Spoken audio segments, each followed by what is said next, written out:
Ladies and gentlemen, welcome back once again to Liverpool Latest. I'm your host, Matt, and as always, it's a pleasure to bring you another episode of the show.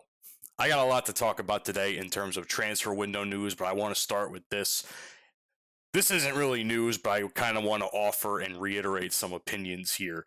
The Mark Gahey situation is something that we're all very familiar with by now. It's probably Liverpool's biggest failure of the transfer window, and they didn't have many transfer window failures. They didn't have many failures at all.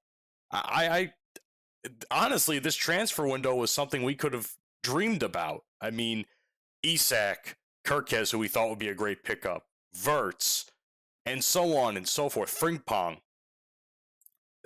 We thought the stars were lining up in our favor, and then the issue of Konate's contract came into play, and everyone's like, oh, let's just sign Mark Gahey. Meanwhile, they did it at the absolute last second, and lo and behold, we are absolutely screwed at the moment. Konate hasn't been playing up to form, often than not, and Gahey has been continuing to prove himself in Crystal Palace. So many people, including myself, as well as this Goal UK article I have referenced here, they believe, and other people within the article quoted are saying, as Liverpool has blown their chance to get Mark Gahey, even though that we still may have a chance to pick him up in the summer, hell, maybe even in the next month or so, but it's looking like that's not going to happen. I'm seeing constant reports whether or not he's actually going to be signed. Is Crystal Palace going to let him go? I'm not really sure.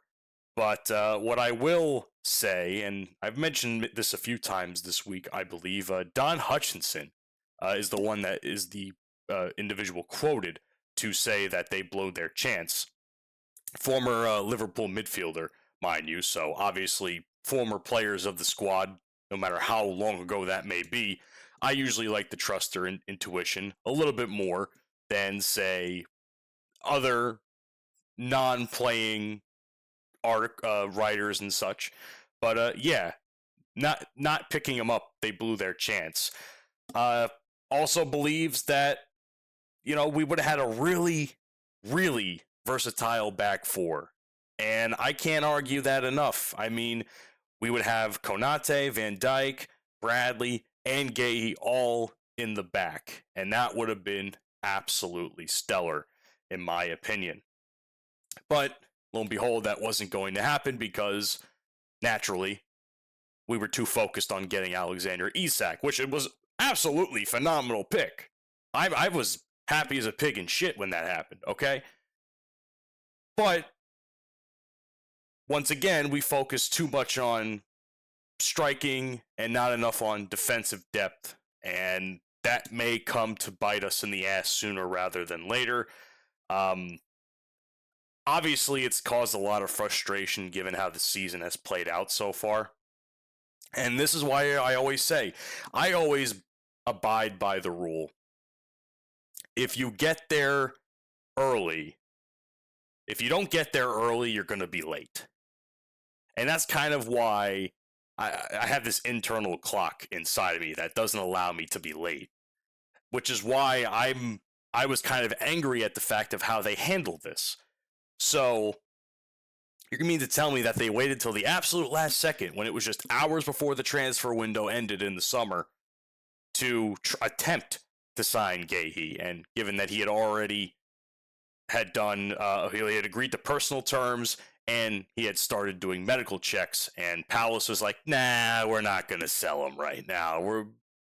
They weren't offering us enough money, which seems to be the case as well, according to some sources. So, the more I read into the Mark Gahey pursuit, the more the more I watch us play this season, the more depressed I feel, to be honest, because Gahey would have been a great pickup. I think we focused a lot on striking, for sure, but and midfield to some degree, but I don't think we really found the right fits for some of these positions that we had signed for. Great names on paper, but so far execution has been poor, and I will continue to reiterate this. I still have some faith that we can do something this season, and I would hope we could at least make the top 4 to make it to the Champions League. Worst case scenario, get into the Europa League, but that's neither here nor there. In other transfer news, this was something that came across my list here, and it's a player, once again, I'm not all too familiar with, but it seems as though he is a teen sensation. His name is Jan Diomande, and he is 18 years old as of right now, if not already turned 19, because apparently it's his birthday this week. Happy birthday to you, my good man. Currently plays for Leipzig. He joined in 2025, so this is his first season with them. He's a left winger forward from the Ivory Coast. And it seems to me that he is having an absolutely stellar season in the Bundesliga, having 6 starts, 3 goals, and 3 assists. 1 direct goal involvement every 89 minutes is the efficiency number that I am seeing here, reported by a couple of different sources, which is insane. Okay? So Sport Build is reporting that Liverpool, Manchester City, Real Madrid, Barcelona, and PSG have attended multiple Leipzig games to monitor this young gentleman, okay? And there's an internal belief among scouts that Diomande could reach levels like Kylian Mbappe as far as like levels of impact in the coming years for the sport. And I when I hear the word Mbappe, you know, that name has, I will never doubt Mbappe's greatness, but I still have a lot of hate for that 2018 World Cup when France beat Croatia. There was just, God, something about that World Cup just rubbed me the wrong way with Mbappe, and it's been a grudge I've held ever since. But there is no denying that Mbappe is not a great player, because I even think in the finals of the last World Cup he had a hat trick, if I'm not mistaken. So incredible player, and the fact that there's a younger version of him potentially is absolutely nuts. So they signed him for 20 million, by the way, Leipzig, and they see him as part of the new core. And the reason that we have interest in him is because, well, basically he's a attacking target. You know, he's someone that can help bolster the striking when bigger names such as Salah potentially leave at the end of the season, or was it the end of next season, whatever the contract extension is. But it doesn't seem that Leipzig has a firm price on the player and are still settling on trying to keep him as best they can. So they say any move before the summer of 2026 is highly, highly unlikely, which, you know, something to keep in mind about. I'm not saying that we can't pick him up, but at the same time, we can't get every player known to man. I reported so many names this week that we've been looking at, and obviously we all have to be incredibly realistic here. We cannot pick every single player, okay? I would love to have an infinite amount of great players on our team, as much as the next guy. The fact of the matter is, we're going to lose out on some of these transfer names, okay? Whether or not we can still get Mark Gahey, who knows? Semenyo is still an option. Those are the names I want to focus on worrying about. A young gentleman such as Diomande, future great potentially. Maybe an awful adversary to go up against, but I am of the opinion that I want to let this kid marinate a little bit, if that makes sense. I want him to grow more in the game. 18 years old is a very young age, and he's hopefully, barring any potential injuries, God forbid, he will have a long career where he will keep up to that form, and maybe we'll pick him up in the future. But I don't see that happening in our immediate future. That said, here's another name I saw come across my computer screen throughout the course of the day. Mr. Jared Bowen, who currently plays for West Ham United. Shout out to my buddy Liam, by the way, a West Ham fan. I know I'm in pain, but I know he's in pain. I know he's in pain, and I relish in it. I hate West Ham so much. But either way, Jared Bowen. He is also a forward, a right winger, 28 years old. He is on a 7-year extension that he signed with the team in 2023, keeping him until about 2030. But they have and the team has a strong negotiating position with no pressure to sell. But they would consider what they quote as a irresistible offer, exceeding anything from around 80 to 90 or more, given his form and contract length. Where does Liverpool come into this? Well, let's find out. Liverpool have admired Bowen for a long time, according to reports, viewing him as once again, another potential successor to Mohamed Salah. His work rate, pressing, and finishing fit Slot's tactical system, according to reports as well. That said, we are not the only team watching him, because why would we be? Tottenham is another team. And you know what I say to that? What are Tottenham? Shit. What do I think of when I think of shit? Tottenham. That's all I have to say about that. But I still hold a gripe for that September or October game a couple of years ago with those egregious red cards. But either way, another potential name that we can maybe pick up from West Ham. Although the idea of the 28-year-old versus the 18, 19-year-old, I don't know. I mean, I know I said let the kid marinate, but 28 in this sport's a pretty big age. So, I mean, what is it? Salah is like what? In his early 30s, and they're already looking to maybe send him away at the end of the season. Or is it the end of the season? I don't remember how long Mo's deal goes for. It's got to be either the end of this season or next season. But either way, the fact that everybody's comparing Mo Salah to these players is, one, a compliment to the players themselves, because Mo Salah is without a shadow of a doubt. And I say this not only as a diehard fan of the gentleman, but as a logical fan watching him play and the statistic that he brings to the team. Maybe not this year, but the fact, I mean, it's great. As a Mo Salah fan, I want players that are like Mo Salah to be a part of Liverpool and the Liverpool system. But I'll reiterate, we can't have everyone. We won't have everyone.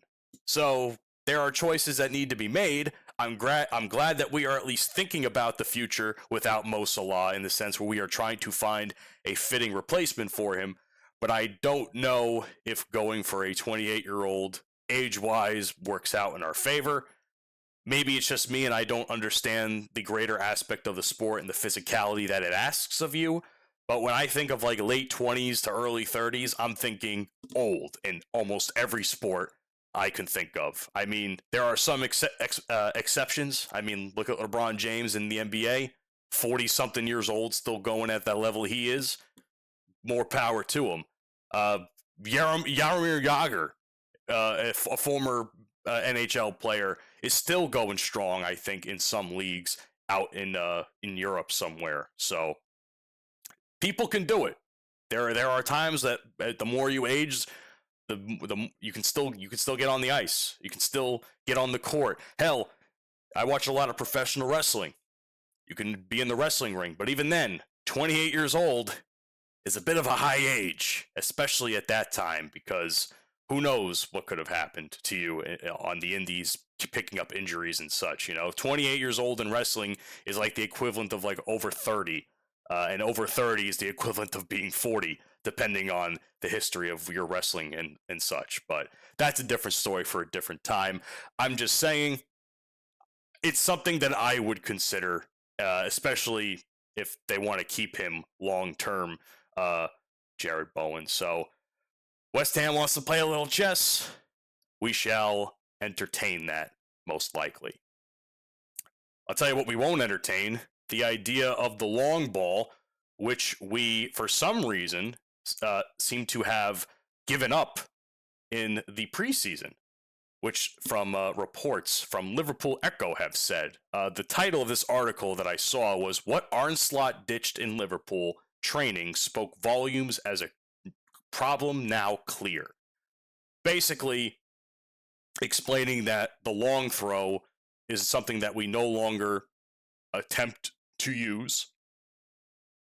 And let's be honest, it's kind of bitten us in the ass because of it.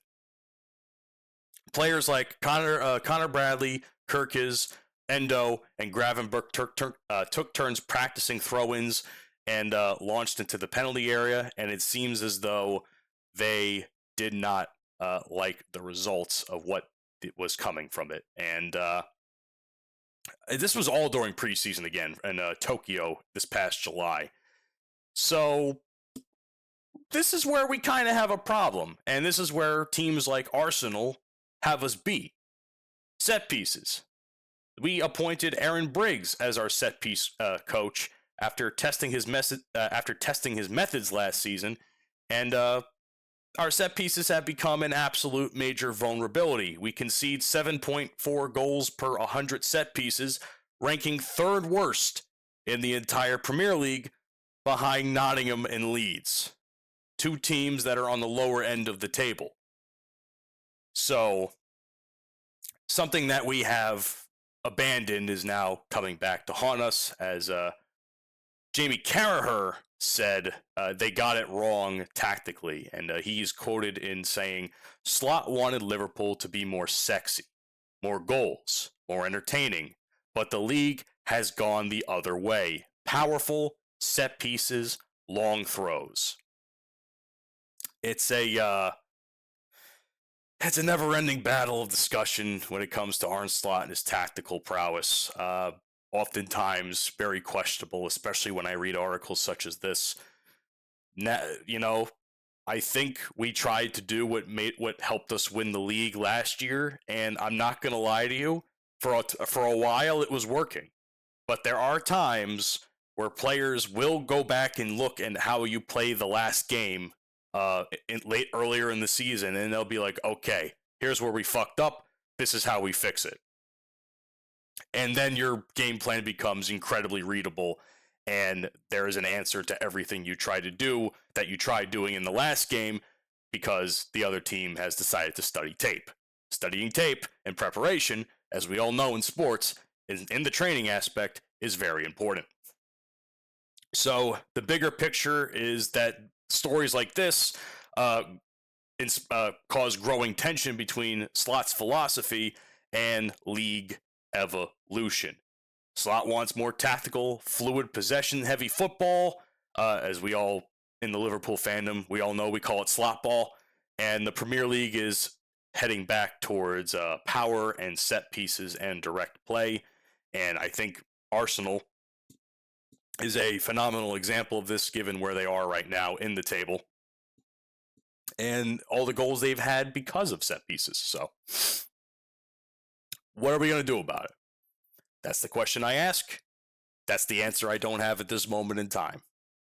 The more reports I see about, like I said, the more reports I see about the tactical issues that we have, the more I believe that Slot has a problem that I'm not even sure he can fix, because frankly, he might have caused it. So, and this is one of those times. Listen, I love slot ball. I love the possession-heavy idea of things. I believe possession means a lot in a game, but counter possession and counterplay oftentimes bites us in the ass, one, and clearly set pieces are another thing biting us in the other cheek that the first one is not. So that's all I have to say for today's Liverpool Latest. I hope you guys enjoy the rest of your day. Let me know what you think down in the comments section below. Subscribe to the channel for more news and opinions such as this.